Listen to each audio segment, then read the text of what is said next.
지난주까지 우리는 가스펠 프로젝트 제4권을 마쳤습니다. 7월에 잠시 한 달 동안 도시와 교회라는 주제로 교회의 선교적인 사명과 도시 안에서 교회의 공공성에 대해서 같이 나누려고 합니다. 쉽게 말하면 나주 장로교회가 나주 혁신도시에서 어떤 철학을 가지고 하나님 나라를 보여주는 구제와 선교 사역을 할지에 대한 내용을 나누겠습니다. 다음 주부터 다룰 주제가 굉장히 저는 기대가 되는데요. 그 기대감을 잠시 내려놓고 오늘은 지난 13주 동안 있었던 내용들을 좀 요약하되 최근에 우리가 다뤘던 지혜서의 내용들을 지혜서의 3권, 잠언, 전도, 욥기를 좀 요약하고 종합하는 시간을 갖겠습니다. 하지만 전부를 종합하지는 않고요. 한 가지의 주제를 가지고 제가 그 내용들을 종합하려고 합니다. 오늘은 새로운 성경 해석이 많기보다는요, 이미 들었던 3번의 설교를 잘 정리하고 그 내용을 풍성하게 적용하는 것에 제가 집중하려고 합니다. 풍성할지 안 풍성할지는 모르겠고요. 여러분이 느낄 때 풍성함을 느끼는 거니까.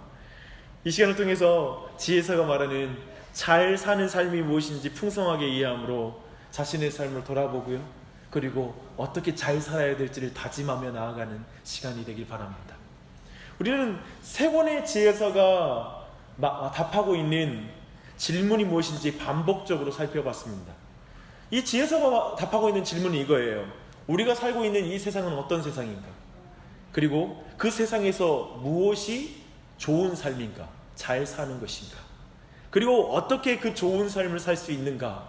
이 주제가 이 욥기 그리고 잠언 전도서가 답하고 있는 질문입니다.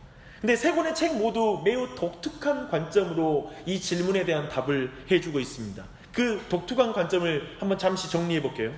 잠언은 젊고 스마트한 여자 선생님이라고 했어요. 정말 똑부러져요. 근데 그런 이 질문에 대해서 이렇게 대답합니다. 이 세상은 어떤 세상이냐고요? 이 세상은 공의로우신 하나님이 정의로 다스리는 세상입니다 라고 말하죠. 그렇다면 이 땅에서 삶은 하나님의 말씀에 순종하고 그리고 그 순종의 보상이 주어지는 삶이 있습니다 라고 말합니다. 세상에는 선과 악이 있다는 거예요. 그리고 그것은 오직 하나님이 정하신다라고 고백하고 있습니다. 선악의 기준이 누구라고요? 하나님이에요. 그래서 사람은 하나님의 말씀에 맞춰 지혜롭게 살아가면 성공할 수 있다라고 잠언은 약속하고 있습니다. 하나님의 말씀에 순종한 의인은 복을 받을 것이고요, 악인은 벌을 받게 될 것입니다. 이것을 잠언은 말하고 있습니다. 전도서는 중년의 비판과 같다라고 우리가 말했습니다. 그는 약간 시크하게 이렇게 말합니다. 도덕률을 따라가면, 인과율을 따라가면 성공한다는 말이 좀 거슬리는군요. 이 세상은 항상 공의가 실천된 것이 아닙니다. 항상 자세히 살펴보면 항상 뿌린 대로 거둬들이는 것은 아닙니다. 때론 정직한 사람이 망하기도 하고, 때론 편법을 사용하는 사람이 성공하기도 하더군요. 이렇게 말하죠. 전도서의 저자는 하나님이 이 세상을 통치하는 걸 믿어요. 하지만 항상 눈에 보이는 결과가 공정하지는 않더라는 거예요. 눈에 보이는 결과가 정의롭지는 않더라는 거예요. 그런 의미에서 전도서가 말하는 세상과 인생은 예측 불가능하고 이해하기 힘든 것이라고 말하고 있습니다. 마치 연기처럼 말입니다. 헤벨처럼. 지난주에 우리가 지지난주인가요? 우리가 살펴봤죠. 근데 욥기는 모든 희노애락을 가장 극단적으로 경험한 노인이 말하는 거예요. 그가 이 세상과 인생에 대해서 이렇게 말합니다. 그의 인생의 전반은 생각해보면 욥의 인생의 전반은 잠언의 말씀이 그대로 이루어지는 인생이었어요. 그렇지 않아요? 하나님의 말씀에 순종하는 의인으로서 하나님의 복을 받고 누렸어요. 너무나 거부였죠. 동방에서 가장 큰 부자였다라고 말합니다. 그런데 그의 삶에 그의 신앙과 그의 삶이 깨지는 사건이 벌어져요. 한날에 자녀들을 다 잃었고요, 그리고 재산을 다 잃었습니다. 재산은 모든 악한 자들이 약탈해 갔어요. 이걸 주목해야 돼요. 선한 자의 재산을 악한 자들이 약탈해 갔어요. 그리고 자녀들은 하나님이 부린다고 생각되는 바람이 그 집을 쳐서 무너져 자녀들을 다 잃어버렸어요. 하나님이 저주하고 있다라는 그 상황이 된 것이죠. 벌을 내리고 있는 상황이 된 것이죠. 그리고 온몸은 가려움과 고름을 동반하는 종기가 일어났습니다. 그는 마음과 온몸의 고통을 담아 질문합니다. 이 세상을 정말 하나님이 다스립니까? 하나님은 지혜롭고 선하며 공의로우신 분 맞습니까? 도대체 의롭게 산들 무슨 소용이 있습니까? 라고 말하는 거예요. 욥기는 의인의 극단적인 고통이라는 상황을 통해서 이 세상을 하나님이 통치하고 계시고 우리는 여전히 선한 삶을 살 이유가 있는가? 어떤 보상이 없어도 하나님께 순종할 이유가 있는가? 라는 그 질문을 우리에게 하고 있어요. 이 질문을 우리에게 답하고 있습니다. 우리는 방금 간단하게 이렇게 세상과 인생에 대한 세 권의 지혜서의 답을 살펴보았습니다. 먼저 질문이 있습니다. 여러분 들으실 때 잠언과 전도 욥기는 세상에 대해 전혀 다르게 보고 있는 것 같지 않아요? 특별히 두 가지로 나눠볼게요. 잠언과 전도 욥기서. 둘이 사는 세상이 다른 세상 같지 않아요? 그리고 잘 사는 인생에 대해서도 둘은 너무나 다른 관점을 가지고 있는 것처럼 보이지 않습니까? 만약 여러분이 성경을 처음 읽는 독자라면 지혜서 삼형제는 독특함을 넘어서서 서로 부딪히는 책처럼 보여요. 서로 다른 말하고 있는 것 같아요. 다른 식의 인생관과 세계관을 가진 것처럼 우리에게 비춰집니다. 특별히 잠언과 나머지 두 권의 책은 너무 달라 보여요. 만약에 여러분이 왜 인생살이가 이 모양입니까? 왜 세상이 이렇습니까? 세상 돌아가는 꼴을 보면 이 세상을 다스리시는 전능하고 선하신 하나님이 믿어지지가 않습니다 라고 말한다면 전도서와 욥기의 답은 쉽게 말하면 이거예요. 믿어지지 않을 때 믿으십시오. 이해할 수 없을 때 믿으십시오. 어떠세요? 너무 뜬금없죠? 우리는 이런 말을 밑도 끝도 없는, 믿을 수 없는, 믿기 힘든 말이라고 생각합니다. 제가 이거 가지고 랩을 한번 해보고 싶었어요. 그래서 밑도 끝도 없고 믿어지지 않고 믿을 수 없는 말, 라임을 맞추면 이런 말이죠. 우리는 전도서와 욥기가 어떤 면에서 되게 이단적인 느낌을 우리가 이 안에서 받을 수 있어요. 짧게 말하면 잠언서와 전도서 욥기는 독특함을 넘어서서 이질감이 느껴지는 그런 책들이기도 해요. 어떻게 이게 한 지혜서 안에 있는지가 우리에게 질문이 드는 것이죠. 제 안에 풀고 싶은 건 오늘 설교는 여기에 있어요. 이 주제를 여러분과 함께 풀어보고 그 의미를 살피는 거예요. 근데 지혜서를 바르게 이해하려면 세 권 모두 삶에 대한 완전히 성경적인 관점을 취하고 있다는 사실을 놓치면 안 돼요. 모두 다가 성경적인 관점을 가지고 있어요. 잠언도 신명기의 역사를 가져와서 신명기적 사관을 가진 지혜서이거든요. 이것도 진리를 말하고 있는 거예요. 그리고 전도서와 잠언, 그 욥기도 진리를 말하고 있습니다. 제가 이 부분에 대한 이해를 위해 좀 한 가지 비유를 들어볼게요. 네, 아시다시피 저는 그 삼남 일녀 중에 막내입니다. 위에 두 형님은 아직도 성경의 진리를 받아들이지 않고 완고하게 불신자의 상태로 남아있는 형제들입니다. 우리 둘째 형님은 매우 깊이 있는 사업가라고 생각합니다. 제가 볼 때 둘째 형님이 생각하는 경영 방식과 부지런한 삶을 살면 저는 성공하겠다는 생각이 들어요. 그가 말하는 어떤 사업관과 이런 것을 들어보면 너무 맞아. 너무 성경적 원리를 너무 많이 가지고 있어요.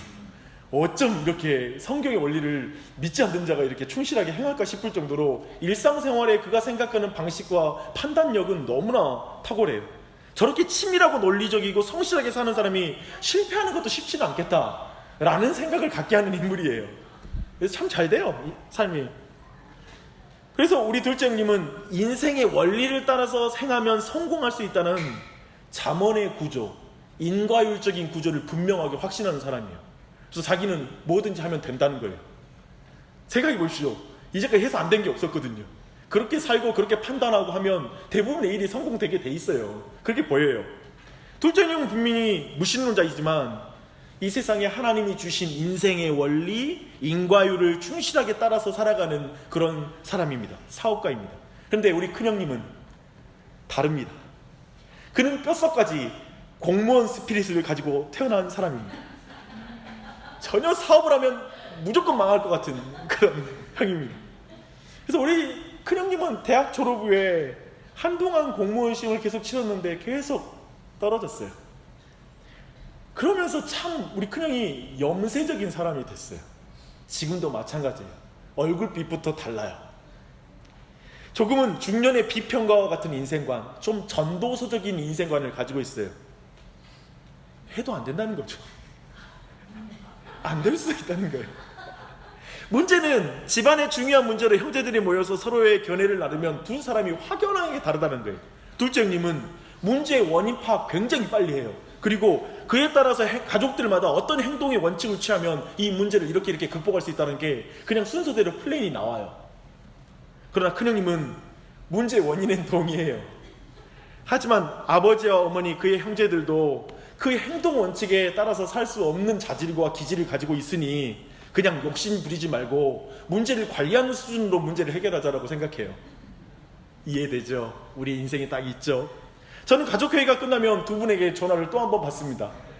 그리고 두 분의 마음의 토로를 들어요.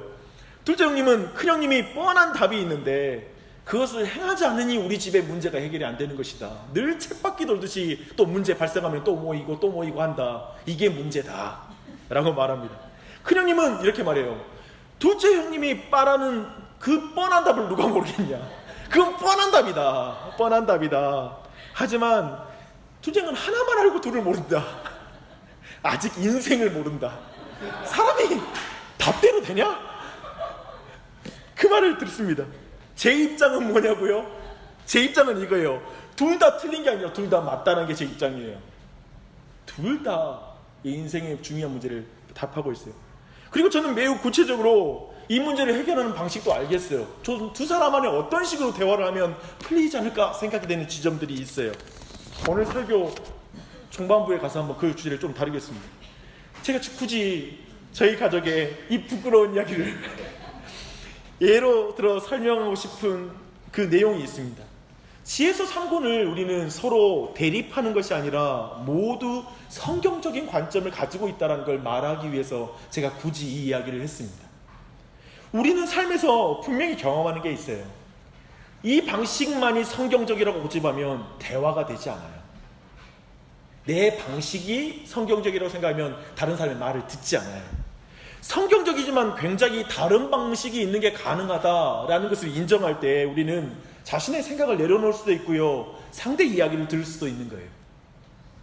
그런 의미에서 우리는 지혜서 3권이 그렇게 좀 더 풍성하게 3권에 너무나 다른 것 같이 말하는 내용이지만 이것은 더욱 풍성하게 우리로 하여금 지혜로운 삶을 살게 하는 하나님의 방법이라는 걸 우리가 이해할 필요가 있습니다. 우리는 지혜서 3권을 조화롭고 균형 있게 이해할 때 인생에서 크고 작은 문제를 다른 사람과 함께 해결할 수 있어요. 그게 지혜로운 거예요. 그렇지 않아요? 그쵸? 그런데 말은 쉬우나 실제 삶에서 이 부분은 굉장히 어려워요.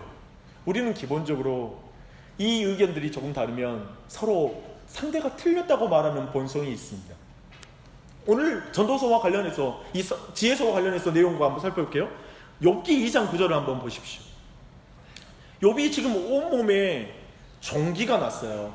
그리고 질그릇 조각으로 몸을 긁고 있는 것을 보고 그의 아내가 하는 말이 이 말이에요. 당신이 그래도 자기의 온전함을 굳게 지키겠느냐? 하나님을 욕하고 죽으라 라고 말해요. 아내에게 이런 말 들으면 죽고 싶을 거예요. 그렇죠? 죽을 맛인데 아내에게 이런 말 들으면 또 죽을 맛이에요. 욥의 아내가 말은 한마디로 이런 말이에요. 온전한 삶에 보상하지 않는 하나님은 믿을 필요가 없다. 그가 이 세상을 선하게 통치하지 않는 게 분명하다. 당신이 이렇게 비참하게 만든 신이라면 당신도 그 앞에서 온전할 필요 없다. 그러니까 구질구질하게 살지 말고 그 신을 욕하고 죽어라. 지금 이 말이죠. 지금 지혜서의 구도에서 설명하면 욥의 아내는 선한 삶에 대해서 보상을 해주기는커녕 선한 삶의 고난으로 보답하는 하나님이라면 이제 그 하나님의 말씀에 따를 필요는 없다는 거예요. 그것을 지금 주장하고 있는 거예요. 근데 이 주장이 우리 모두에게 오늘날 강력하게 영향을 주고 있는 주장이라는 게 느껴지세요? 여러분도 이 상황에 들어가면 이렇게 되지 않겠어요? 쉽게 말하면 순종에도 보상이 없고 도리어 고난이 닥치면 우리는 잠언의 말씀 믿기 힘들어요. 그 말은 거짓말처럼 느껴져요. 하나님의 말씀에 순종하면 복, 불순종하면 저주라고 말한 신명기와 잠언서는 도대체 우리는 어떻게 해야 됩니까? 그건 정말 지혜로운 말씀이에요? 그걸 따라야 되는 거예요? 라는 이 질문이 들죠. 많은 사람이 이 지점에서 욥과 똑같은 패턴으로 말을 해요. 말하지는 않더라도 이렇게 똑같은 패턴으로 욥의 아내와 같이 행하게 되어 있어요. 이런 거죠. 그래, 말씀대로 살아도 이렇게 결과가 없다면, 그래, 이제부터는 그렇게 철저할 필요는 없겠네. 말씀 철저하게 보면서 그거 따르려고 할 필요 없겠네. 그 결과가 이것이라면, 아니야, 그래, 이제 대강 종교생활 하겠어. 그래, 적당히 믿고 살자 라는 마음이, 우리는 말로는 이 말을 하지 않는데 마음 깊숙한 곳에서, 그래, 이제 말씀이 간절히 보고 기도하고 이제 그만하자. 우리 안에 그 열정과 간절함이 사라지기 시작해요. 철저함이 사라지기 시작해요. 그리고 되게 느슨하게 우리는 말씀과 기도로 우리의 삶을 살아가게 돼요. 그것을 말하는 거예요. 그런데 여기에서 전도서와 욥기는 이 지점에서 분명한 차이를 보여주는 거예요. 전도서와 욥기는 뭘 지혜라고, 도리어 또 이렇게 길게 욥기와 전도서가 말하면서 뭘 지혜라고 말하냐면 하나님을 경외하는 것. 그러니까 잠언의 원리로 돌아가는 것이 지혜로운 삶의 첫걸음이라고 또 말을 해요. 그러니까 욥기와 전도서는 잠언을 베이스로 까는 거예요. 그래서 전도서와 욥기의 중요한 목적이 뭐냐면 도리어 잠언을 강조하려는 게 목적이에요. 그래, 맞다. 선한 삶을 살아도 이 땅에서 보상이 충분히 주어지지 않을 수 있단다. 기독교의 역사를 봐라. 하나님의 백성은 항상 보상을 받았던 것은 아니다. 도리어 고난을 당했단다. 예수님부터 불의한 자에 의해서 죽임을 당하셨지. 교회는 순교자의 피 위에 세워졌단다. 사랑하는 나의 백성들아, 보이는 것에 속지 말아라. 하나님은 온 세상을 공의로 통치하신단다. 그리고 세상 끝에 완전히 그 공의가 이루어지는 것을 너의 두 눈으로 똑똑히 볼 것이란다. 믿으라. 그러니 하나님이 만든 선 안에 거하라. 하나님의 말씀에 보상이 있던지 없던지 하나님의 말씀을 믿고 따라라. 그분을 경외해라. 도리어 우리는 늘 이제까지 기독교를 설명하는 방식이 뭐냐면 예수 믿으면 복 받아요, 너 당신의 소원대로 형통해요 라는 것으로 계속 그 패턴으로 말하니까 신앙이 계속 어려운 거예요. 그대로 안 됐거든. 근데 성경은 이 지혜서는 다르게 말하는 거예요. 그런 일이 있을 수 있어. 고난이 닥칠 수 있어. 위기가 올 수 있어. 너희 삶에 어려운 일이 닥칠 수 있어. 그래도 하나님을 따라라. 분명히 하나님의 뜻은 분명히 이루어질 것이다. 도리어 매우 전공법으로 가요.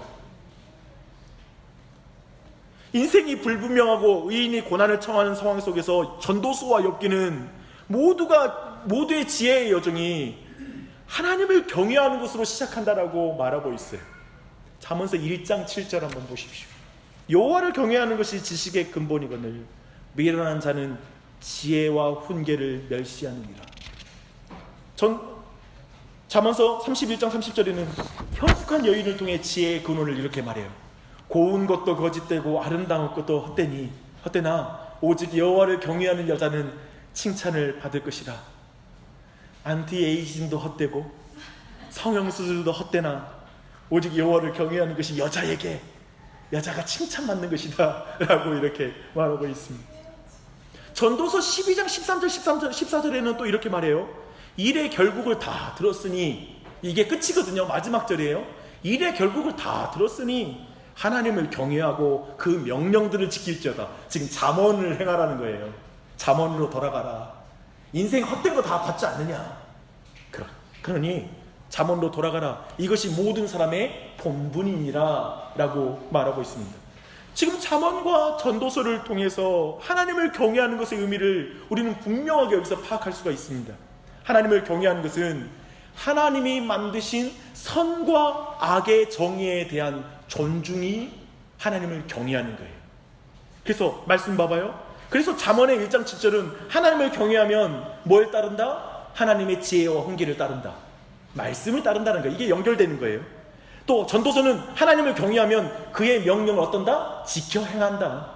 그러니까 하나님을 경외함과, 물론 경외가 사랑과 그리고 두려움이 섞인 감정이라는 걸 우리가 알고 있잖아요. 그걸 넘어서서 근본적으로 경외에 대해서 지혜서가 말하는 것은 하나님의 말씀을 듣고 행하는 거예요. 그것과 관련이 있어요. 그래서 진정한 지혜란 선악 가운데 경계선을 정확하게 인지하고 그것을 넘지 않는 게 지혜로운 삶이에요. 그것이 지금 지혜서가 말하는 지혜죠. 주목할 것은 전도서의 결론이에요. 일의 결국을 다 들었으니 하나님을 경외하라. 전도서의 시작은 이거였거든요. 헤벨, 모든 것이 헤벨, meaningless라고 말할 수 있고, 의미 없음이라고 말할 수 있고, 또 한편은 안개라고 말할 수 있다고 했잖아요. 그렇게 말하고 나서 불명확한 세상 속에서 오직 하나님을 경외하는 것만이 분명한 것이라고 말하는 거예요. 이 세상 다 사라진다고요. 잘 봐요. 사람들은 하나님이 불분명하다고 생각을 해요. 근데 지금 이걸 뒤집는 거예요. 아니, 생각해봐. 너 곧 있으면 죽어서 시간 지나면 파묻혀서 네 뼈도 사라져. 지금 이 세상에 보이는 게 분명한 게 아니라 보이지 않는 하나님이 진짜 분명한 분이야 라고 지금 역전시키는 거예요. 다시 한번 말합니다. 사람들은 선과 악이 불분명하고 선과 악에 대한 보상이 불분명하면 하나님의 말씀을 따르지 않는 쪽으로 가요. 대부분 그래요. 잘 생각해봐요. 그쪽으로 가요. 그런데 전도서와 욥기는 도리어 하나님 한 분만이 분명한 분이니까 그분의 말씀 따라라. 그래서 그게 지혜로운 거다 라고 지금 주장하고 있는 것입니다. 욥기 42장 1절부터 6절에서 욥은 하나님 앞에 뭔가 이유를 알기 원하죠. 근데 욥은 그때 그가 발견한 것은 하나님이 말씀하시는 하나님의 말씀을 듣고 나서의 그의 답은 이거예요. 주께서는 못하실 일이 없사오며 무슨 계획이든지 못 이루실 것이 없습니다. 즉 뭐냐면 주님은 주님의 전능하심을 의심하였음을 용서해 주세요 라는 말이에요. 그리고 무지한 말로 이치를 가린 자가 누구니까 내가 깨닫지도 못한 일을 말하였고 스스로 알 수도 없고 헤아리기도 어려운 일을 말하였나이다. 이 말은 뭐냐면 내가 가진 지식과 지혜로 이 세상을 하나님께서 공의로 통치하지 않고 있다라고 내가 평가하고 판단한 걸 용서해 주십시오. 2살짜리 아이가 지혜로운 왕이 수천만 명의 사람들의 관계와 상황을 알고 판단하는 판단을 이해할 수 없듯이, 그 판단을 짐작할 수 없듯이 저는 제 일상에 벌어질 때 악이라고 생각하는 모든 것을 악이라고 규정하는 것 또한 주님, 저는 하나님 앞에 그렇게 규정할 수 없는 존재입니다. 이해되시죠? 저 또한 창조주의 의로운 통치를 조금도 짐작할 수 없습니다.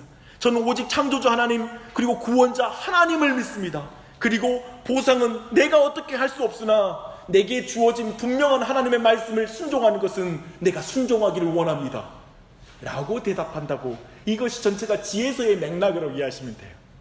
그러니까 잠언서로 연결이 되죠. 도리어. 그리고 이제 욥이 하나님을 사랑하고 두려워함으로 하나님의 선악에 대한 정의를 믿고 하나님의 명령을 지키는 자리에 설 것임을 고백하는 것입니다. 결국 지혜서 모두 잠언을 베이스로 하고 있습니다. 잠언이 기초예요. 글이 돌아가게 해요. 저희 형제의 이야기를 다시 나누면 더 이해에 도움이 될 것 같습니다. 저희 둘째 형은 기본적으로 삶의 성취가 있는 사람입니다. 그리고 자신감이 있습니다. 자세히 보면 불신자 할지라도 아까 나눴지만 하나님이 이 땅에 심어놓은 일반적인 원리를 충실하게 수행하면 일명 성공하고 성취할 수 있는 것 같습니다. 또 시기도 잘 타야 하지만 그렇습니다. 우리는 여기서 잠언이 말하는 말씀대로 하나님의 말씀에 순종하면 복을 받고 그렇지 않으면 저주를 받는다는 것이 일반적으로 우리에게 이루어진다는 걸 먼저 여러분이 정리해야 돼요. 그래서 우리가 일반적으로 이렇잖아요. 하나님 말씀 순종해서 분명히 우리에게 기쁨이 있어요. 순종하면 하나님이 주신 복이 있어요. 이걸 완전히 부정하면 안 돼요. 그리고 바로 전도서로 가면 안 돼요. 욥기로 가면 안 돼요. 기본적으로 잠언이 말하고 있는 진술은 맞아요. 불신자들도 심지어 하나님의 원리에 따르면 잘 산다니까요. 그래서 우리 또한도 마찬가지로 하나님의 원리에 충실하면 여러 가지로 삶의 열매가 있고 성취가 있을 것입니다. 그러나 저희 둘째 형과 같이 성실하게 도덕적으로 살면 괜찮은 삶을 사는 사람들은 조심해야 될 것이 있습니다. 실패한 사람을 볼 때 그가 성실하지 않고 자기의 충고대로 살지 않았기 때문에 그렇게 된 거라고 말하는 것은 조심해야 됩니다. 그렇게 쉽게 말해서는 안 돼요.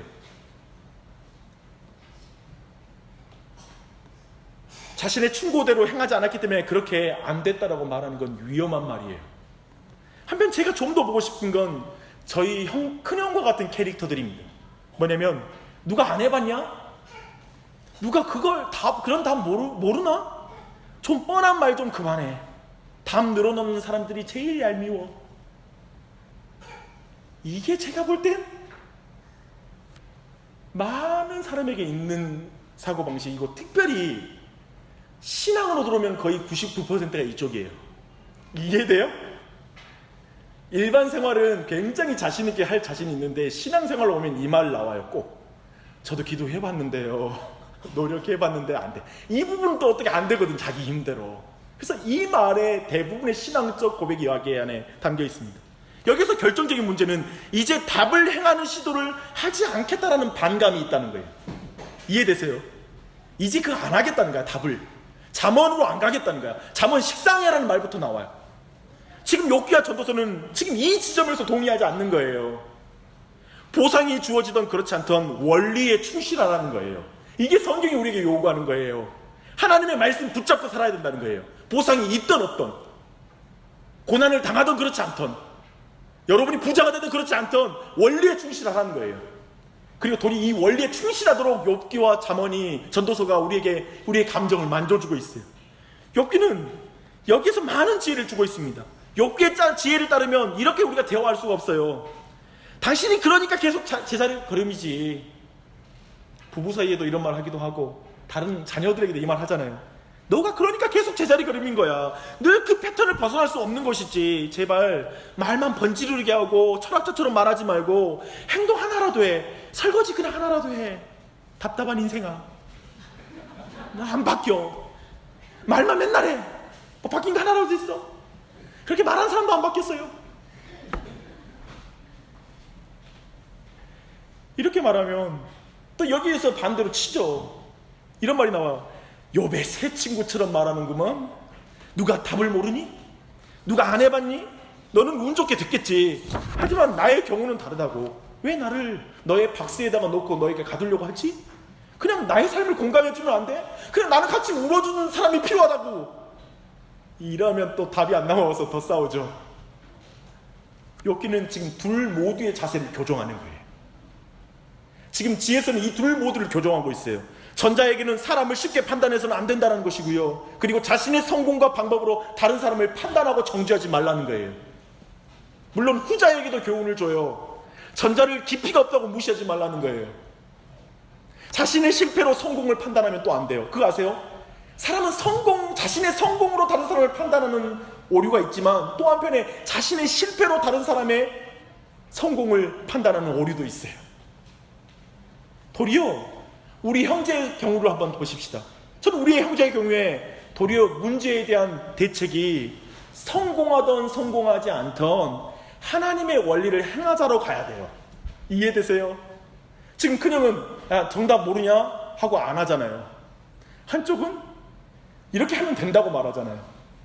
지금 뭐가 중요하냐면 이것이 성공하냐 성공하지 않느냐의 문제가 핵심이 아니라, 지금 지혜서의 지혜는 뭐냐면 그런 성공과 실패의 유무와 상관없이 너가 마땅히 행해야 될 원리대로 가라. 그 문제에서 바르게 풀어나갈 원리를 네가 결정하고 하나님의 말씀 앞에 옳은 길을 네가 걸어가라. 이때 담대함이 온다고요. 여기에서 신자의 능력, 이걸 믿게 되면 힘이 있어요. 그래, 지금 내 감정과 상관없이 난 주님 뜻 따라간다. 이 마음이 그리스도인 안에 생기는 거예요. 담력이 생기는 거예요. 근데 지금까지 모든 구조해봐요. 신앙생활 기도했는데 안 되니까 기도하기 망설여진다는 거야. 순종했는데 안 되니까 내가 순종하는 게 망설여지고 말씀 모르게 망설여지고. 대부분의 패턴이 이 패턴 안에 있어요. 또 순종했다고 또 간증하고 막 돌아다니는 사람도 있고, 두 가지가 같이 가요. 근데 도리어 성경은 아니, 그런 결과 상관없어. 그런 어떤 거 상관없이 주님 말씀에 순종하고 가는 거야. 이것이 지혜야 라는 걸 지금 말하고 있는 것입니다. 결국 전도서와 욥기 모두가 결국에 하나님을 경외하는 것, 즉 잠언의 원리를 실천하도록 지원하는 것이라면 정말 성경은 우리에게 풍성하게 많은 것들을 교훈해 주고 있는 거예요. 지혜로운 삶에는 무엇이 옳고 틀린지 선과 악을 나누는 하나님의 말씀이 필요합니다. 하지만 신앙의 삶이 어렵고 힘든 게 왜 그런지 아세요? 선한 사람이 악인이 당할 걸 당하거든. 악인이 당할 걸 선인이 당하거든요. 그때마다 마음이 뒤집어져요. 내 나름대로 몸부림치는데 인생이 안 되거든요. 이것이 우리 안에 고통스러운 외침이 돼요. 그래서 마음이 너무 혼란스럽고 고통스러울 때가 많아요. 해도 안 되는 인생이 있고 뭐를 해도 되는 인생이 있는 것 같다라는 마음이 들어요. 참 정직해도 진실해도 그것을 하나님이 알아주지도 않고 보상하지도 않는 것 같은 느낌이 들 때도 있어요. 여러분 진실 누가 알아줘요? 여러분의 정직함을 누가 알아줘요? 사람이 알아줘요? 목사가 알아주던가요? 그래서 많은 사람들이 뭐라고 하냐면 에이 이건 아닌가벼 이 말하는 거예요. 이건 아닌 것 같아. 이상해. 이 세상이 이 꼴로 돌아가면 안 되는데 하나님 정말 살아계시나 라는 마음이 드는 거예요. 하나님이 나를 최소한 사랑을 하지 않는 것 같아. 그렇게 되면서 사람들이 말씀을 떠나요. 그리고 정답에 짜증을 내는 사람으로 변해 있어요. 제가 교회에서 만나는 많은 사람이 정답에 짜증을 내요. 기도해요, 말씀 배워 그러면 화를 내요. 그리고 법이 식상해져요. 똑같은 얘기 그만 좀 하세요. 하나님도 긴 자를 들고 나를 재고 있는 분 같아. 그래서 하나님의 선하심도 믿기 힘들어져요. 이게 패턴이에요. 그런데 이들에게 전도서와 욥기에서 만나는 하나님은 너무 새로운 거예요. 그거 아세요? 저는 여기에서 제 신앙이 뒤집어졌던 것 같아요. 우리의 마음을 토닥토닥 다져주는, 이게 토닥여주는 것 같아. 욥기와 그 전도서 보면 그냥 내 마음을 막 토닥여줘. 하나님 앞에 허무함을 말할 수 있습니까? 그리스도인이? 말하는 거예요. 내 모든 감정을 다 토로할 수 있어요, 하나님께? 고통스러운데 내 안에? 다 말하는 거예요. 그럴 수 있다는 거예요. 그렇게 우리의 마음은, 우리의 모든 마음을 하나님께서 막 들어주세요. 욥기를 보면서 제가 놀라는 건 뭐냐면 하나님의 말씀이 맨 뒤에 나와요. 그 전까지 30장 거의 되는 많은 분량, 욥하고 친구들하고 말도 안 되는 이야기 토론하는 거 계속 들어요. 그리고 욥의 모든 외침을 다 들어요. 이게 기독교예요. 이게 성경의 하나님이에요. 이해되세요? 그냥 다 듣는 거예요. 그거 아세요? 하나님이 우리보다 더 들어요. 우리는 성경 보면 하나님 뭐 이렇게 말씀이 많으시나 싶잖아요. 근데 그거 아세요? 24시간 여러분 한번 삶을 계산해 보세요. 하나님이 여러분의 이야기를 더 듣나? 여러분이 하나님께 더 말을 많이 하나? 100% 하나님이 여러분의 말을 많이 들을걸요. 여러분의 신음소리 듣고 있고 고통소리 듣고 있을까? 그쵸?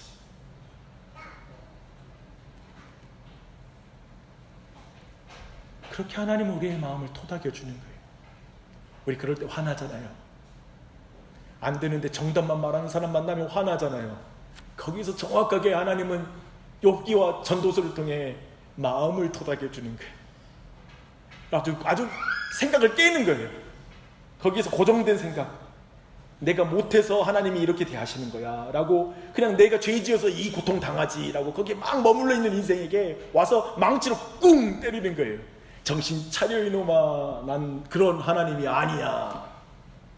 그런 하나님이 아니야. 자들고 너 인생 재는 사람이 아니야 라고 꿍 때리는 거예요.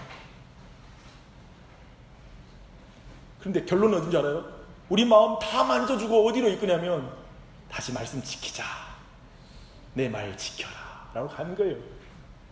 근데 그러니까 가요. 처음부터 야 답이 틀렸네, 답 다시 외우고 와 라고 가면 도저히 회복이 안 될 것 같은데 모든 감정과 모든 토로를 다 듣는 거예요. 그리고 나서 그래, 네 마음 안다, 너의 연약함을 안다 라고 말씀하시죠. 히브리서 4장 15절은 이렇게 말합니다. 우리에게 있는 대제사장은 우리의 연약함을 동정하지 못하실 리가 아니요 모든 일에 우리와 똑같이 시험을 받으신 이로되 죄는 없으시니라. 그분 우리의 모든 감정을 아는 거예요. 그는 십자가 위에서 가장 극단적인 감정을 하나님 앞에 아버지께 고백을 해요. 엘리 엘리 라마 사박다니, 아버지 어찌하여 나를 버리셨습니까?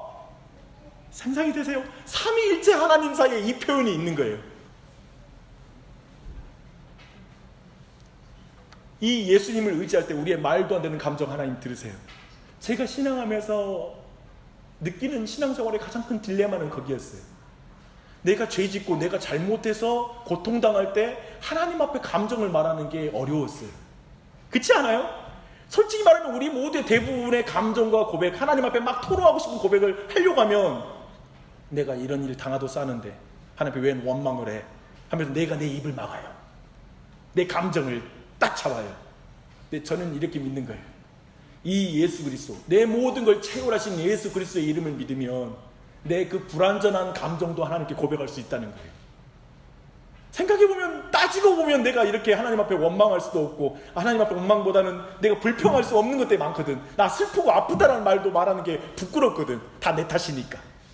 근데 저는 예수 그리스도를 의지함으로 그 고백조차 드릴 수 있다고 믿습니다. 그분이 우리의 감정을 채우라는 분이시니까. 그렇게 우리 마음을 회복시키셔서 말씀에 순종하는 자로 우리를 세우시는 거예요. 이 지혜가 여기 안에 있어요. 그렇다면 마지막으로 이 예수님을 믿으면 여러분은 가정 안에서 배우자에게, 그리고 아이들에게, 그리고 교회 안에서 누군가에게 어떻게 말할 수 있을까요? 세상에서 이 예수를 본받아야 되는 거예요. 지혜로운 자, 이해되시죠? 쉽게 답으로 사람을 윽박지르지 말고 그 사람과 함께 울 줄 알고 웃을 줄 알고 그 길을 걸어가는 그런 사람이 되길 바랍니다.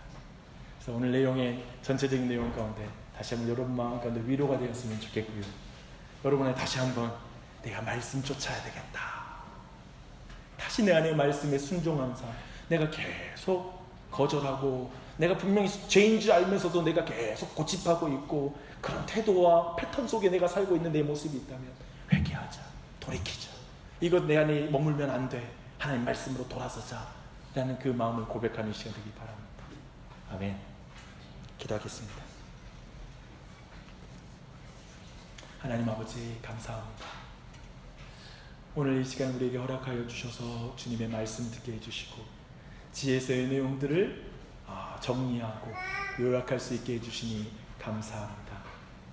하나님, 우리 일평생 우리가 하나님의 말씀을 쫓고 주님을 섬기는 그 길에서 온전한 보성이 다 주어지지 않은 것 같고 여전히 내 가정에는 문제가 있고 자녀들의 건강과 그리고 그 마음에 여러 가지 부족한 부분이 보이고 그리고 우리의 인생에서도 여러 가지 삶의 경제적인 문제 그리고 여러 가지 어려움이 닥칠지라도 하나님, 그 순간 하나님 믿어도 소용없네라는 그 방향이 아니라 그때마다 함께 우시는 예수님 만나게 해주시고 그 자리에서 함께 걷고 계신 예수님 만나게 해주시고 그때 느끼는 내 안에 있는 모든 감정까지도 다 아시는 하나님, 그래서 하나님 앞에 모든 걸 토로해도 듣고 계신 그 하나님 앞에 기도할 수 있게 해주시옵소서.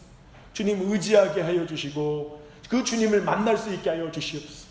욥기와 시편과 잠언의 하나님을 만나게 하여 주시옵소서. 그래서 지혜로운 삶이 되어 다시 하나님 말씀으로 돌아가게 해주시고 다시 기도하는 자리로 돌아가게 해주시고 주님과 동행하는 자리로 돌아가게 해주시고 회개하는 자리로 돌아가게 하여 주시옵소서. 돌이키게 하여 주시옵소서. 우리가 그런 모든 믿음으로 성장할 수 있도록 끝까지 우리를 주장하여 주시길 간절한 마음으로 기도합니다.